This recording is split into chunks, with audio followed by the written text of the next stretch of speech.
vui hoi na le pathianin pathian chilai mana yung ho pi hi pathian a hi mong ya ti pat chet na e ho mi he phi na ikilam kai le ni khat ni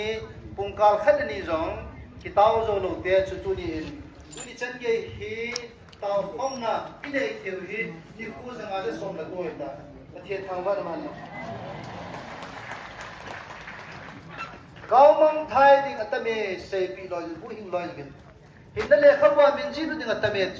ha sa te ni ko ma ngan se na pi chi zo apa da chun counseling gal sum mai mai hin counseling ki vel som se ge vel ka ki nei tai tunin chilai idin now life stage noi mana hi aki bol ki lai ju mi jani awal ji tu lang himi hafta ma sapa chun atak vanin tu hafta chun mi som gu lang hi tu ni hafta sia Saturday le Sunday hi counseling ki bol ji in sunga thagawa ping thalo lai ho zo se tu ni the o jing a ho zo se thagawa ping thalo lai thi lu mun ne lo lai ho zo se i hu ma ng zao theo hi ikisi lo de we chu le a zao ta sa hoi in sumi te ho in pui ni win tip na kan ne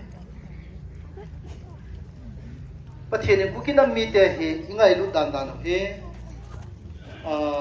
ama demo ti chi tha hi puti hi ha demin dem jong pathian ai ngai de te itamang ki dem jong le ama ngai na chu alien zo tu ni hum bil jing wen silai muna e bil naw mun hi ya ho inam mi teo marla ham ai la pai te la ham ile tu ni en silai mun hi em da ding ta su yo ita khom zo wai bo silai tai ni thao to lai hol ni sa pro generator ni bo tu ni silai anu lang tu lang hi Sinen plus tang ki bo nai ko soi ye bu chu ila hoi ho ato dan na to soi dan ta nei na dun pha hai ta ne ki jun pha lo na to soi dan de anu lang jong le mi kha cha ki bol ku chu le evangelist stage jong ku am chen lu ti la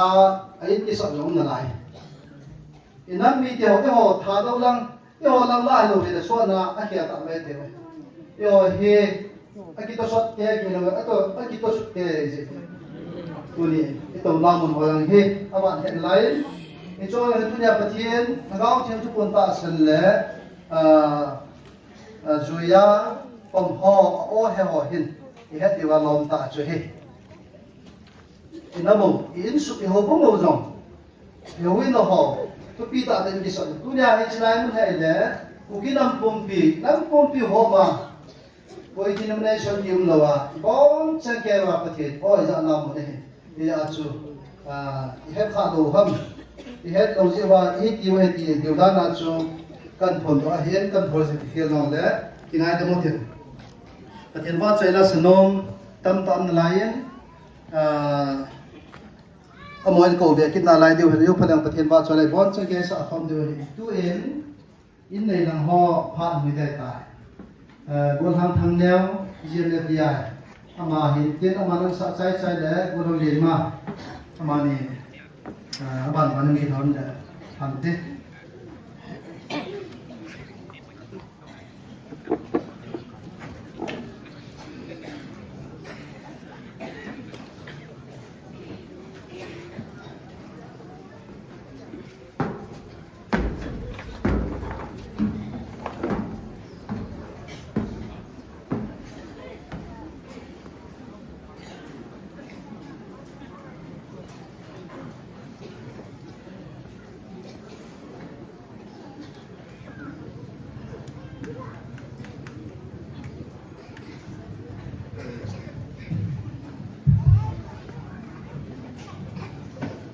Thầy bác xoay là cái súng đeo và trao vào thì là sáng